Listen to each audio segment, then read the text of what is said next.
afternoon, Yaladim, and welcome back to another children's Torah story. Do you remember what we learnt about last time?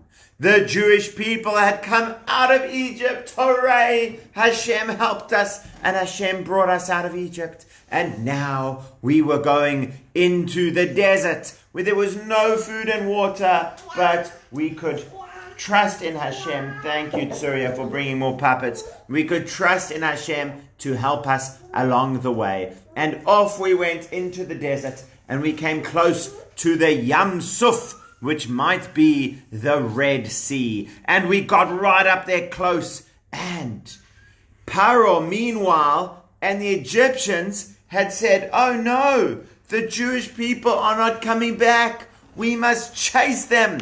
We must find them. And we must take them back to us.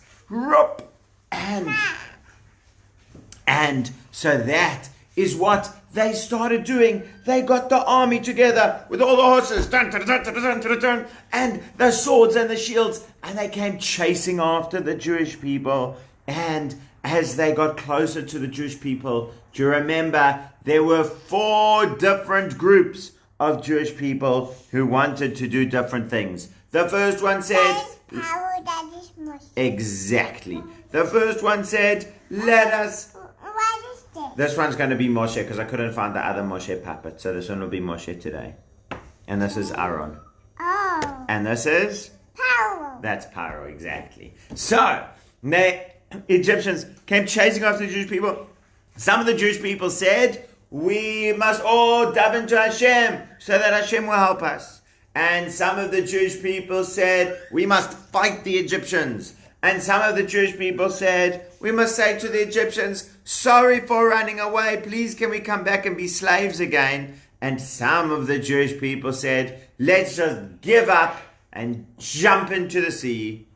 And remember, we said none of them was the right answer. None of that was correct. There was a different answer. That was the right answer. And Hashem said to Moshe, Moshe, why are you standing and davening and asking for help? Of course I will help you. This is not a time to fight. This is not a time to daven. This is not a time to give up. And it's not a time to be slaves again. Thank you, with Aaron there as well. This is a time to speak to the Jewish people, and they must go into the sea. That's what Hashem said. Wow. He said, Moshe, lift up your arms. And Moshe lifted up his arms with the stick.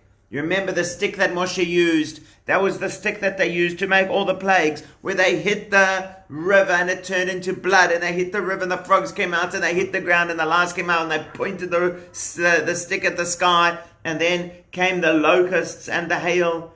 That stick was the one they threw it on the ground. It turned into, what did it turn into?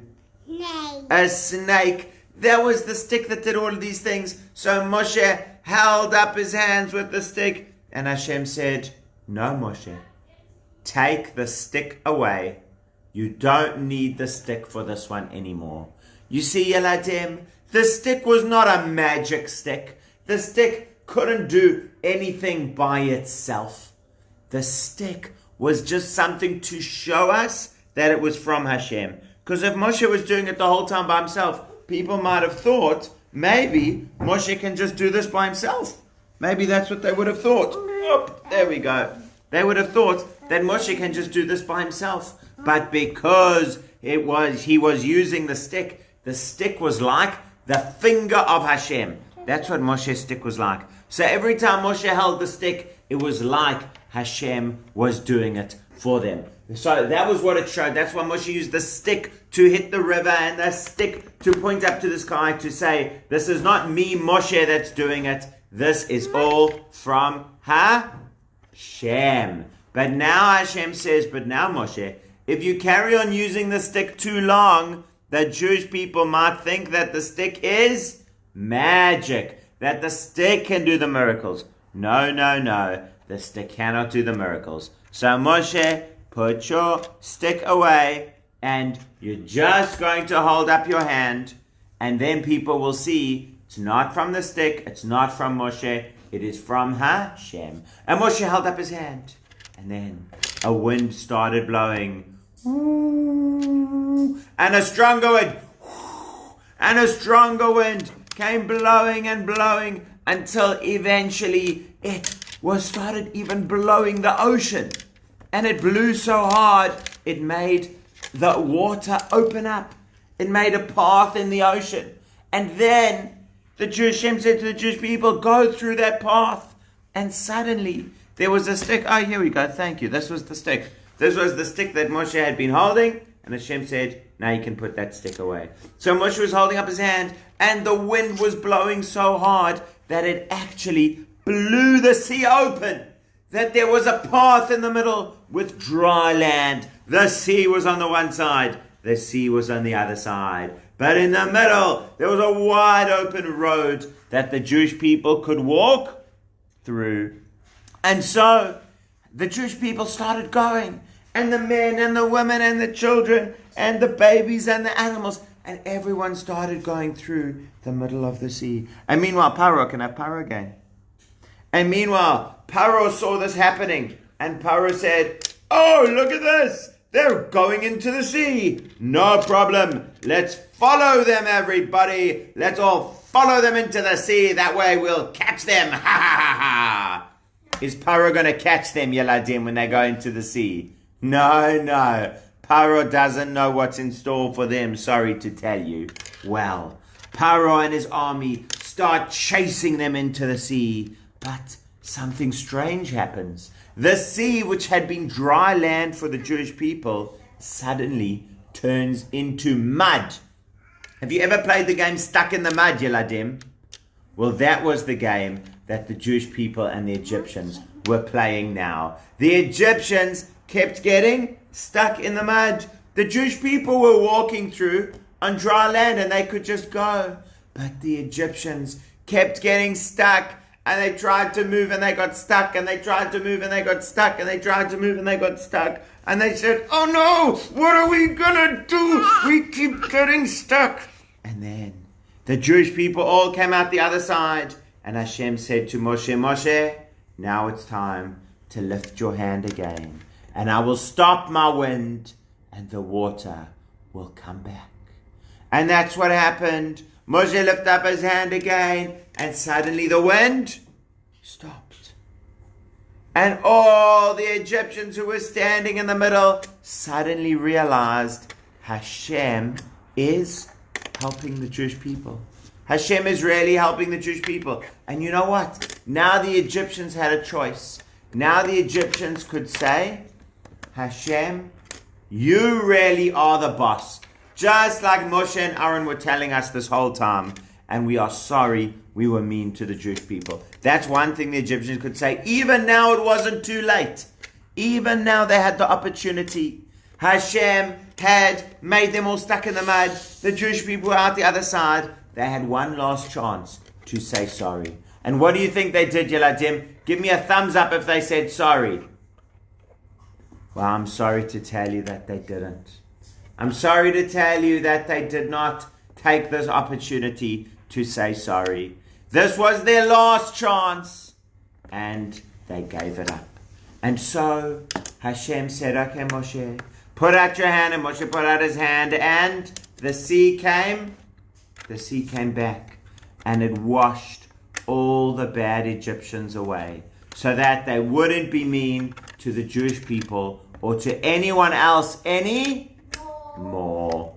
And the Jewish people saw the sun rise over the sea, because this had all happened in the middle of the night. And the sea went back to where it was before. And Hashem said, and the Jewish people said, Hashem, you saved us. Hashem, you helped us. Hashem, we are free of Egypt forever. Because up till now, even after they went to Egypt, they always were scared that maybe the Egyptian army would come after them like it did now. But now, the Egyptian army, the strongest army in the whole world, came after them to fight them. And Hashem just washed them away.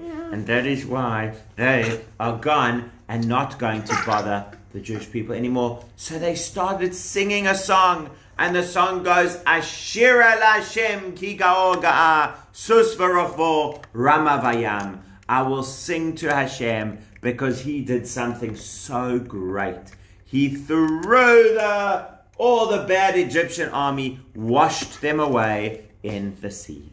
So that was the song that they all started singing, and all the Jewish people started singing. And then after all the Jewish people sang, they said another time, Miriam, Moshe's sister, you remember Miriam, Yeladim? She was the one who helped look after Moshe and protect Moshe. When he was a tiny baby, she looked after him in the river. So Miriam came and she said, one more time, special song for the ladies. All the ladies sing, and all the ladies started saying, Ashira Lashem ki gamal alai. I will sing to Hashem because he was so kind to us. And you know what was so special? Was the men were just singing, Ashira Lashem ki gamal alai. But the ladies all had musical instruments like tambourines. Yeladim, do any of you have a tambourine? You know what a tambourine is, right? Tambourine, it's like a kind of a drum with little instruments around the end, like little cymbals around the end, little bells or something. So they all could shake the tambourine and dance and sing. Why did the ladies all have musical instruments? Well, that's because they believed in Hashem so much, and they knew that Hashem would save the Jewish people. They all took musical instruments with them when they came out of Egypt, because they knew Hashem was going to do something amazing, and we need to say thank you. So let's get our tambourines ready so we can say thank you to Hashem. That's what the ladies did. So the men all sang the song Ashira Lashem, and then the ladies didn't only say Ashira Lashem, they also brought all their musical instruments, because they brought that with them out of Egypt. They knew that Hashem would be so good to them. And they all sang that beautiful song. And you know what? Even little children said, Hashem is the King. Hashem is God. Hashem is the best. And this was something that was so special, because the whole Jewish people realized that Hashem was taking care of us, that Hashem was saving us. And that really is one of the main lessons of what Pesach is about. And so the Jewish people ended the time that Egypt had been so bad to them. Egypt was not going to be bad to them anymore. Egypt was basically out of the picture.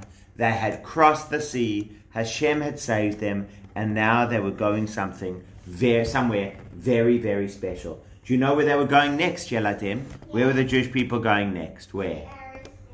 Well, they were going to Israel. Quite right, Shalva. We'll have to get that afterwards, boy. They were going to Israel, but they were going somewhere else first. Where were they going before they went to Israel? They were going to Har Sinai, Mount Sinai. What were they going to get at Mount Sinai? The Torah. They were going to get the Torah. So after they were saved from Egypt and they were free, and Hashem had shown them, He took care of them, Hashem said, but Jewish people, it's not enough to be free.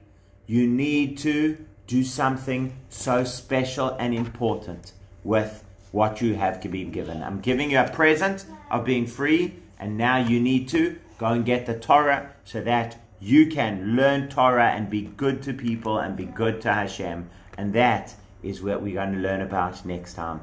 At this point, I wish you all a Chag Sameach. Thank you, Galia and family. Thank you all, Yeladim. It's been so nice seeing you all and telling stories together. And I look forward to carrying on after these few days of Pesach. I'll see you again on Sunday. Thanks for joining me. Bye.